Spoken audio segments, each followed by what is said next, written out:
And a South Florida high school is unveiling a tribute to a local man who served as a first responder on September 11th. And not only was he a first responder, but he's a member of the Stoneman Douglas High School staff. Sadly, though, he died in May after battling cancer for some time. And Local 10's Leanne Morahone joins us live from the high school now with a closer look at this memorial. What an emotional day for these folks out there. Absolutely, Christy and Constance. This really was an emotional day, not just for the school community, but of course for members of his family, his stepdaughters, his fiance, and of course everyone who knew and loved Richard Wentz. Now, because of that love, it will always be remembered. His life will always be remembered after this plaque was placed right in front of the school underneath a flag that will fly every morning in his honor.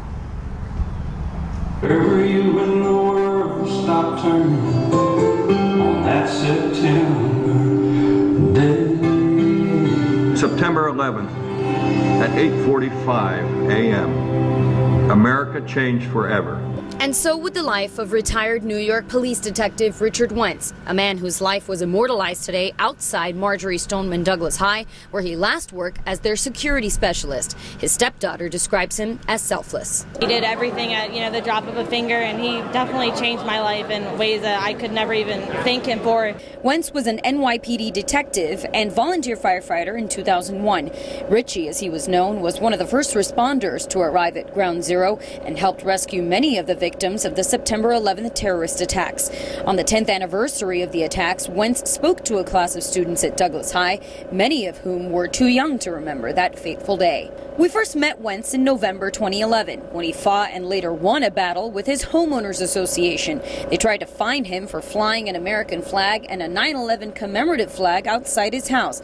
It seemed the day was never far from his mind. His home was covered in plaques and pictures from that day. Wentz's last fight would be with cancer, caused by the dust and debris he inhaled while saving lives that day. He died in May of this year. We couldn't help him except for give him all our love and just make him comfortable and let him know that it's okay if he goes, because what he did here already was enough for a lifetime.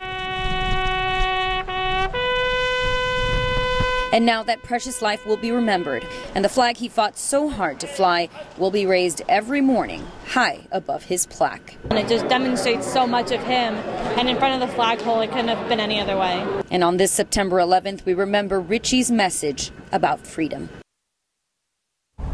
And those words about freedom came from a YouTube video that he filmed just in 2011 on the 10th anniversary of the September 11th attacks. He said that we have our freedom because of what our forefathers have done, what military personnel have done, and that we have them to thank.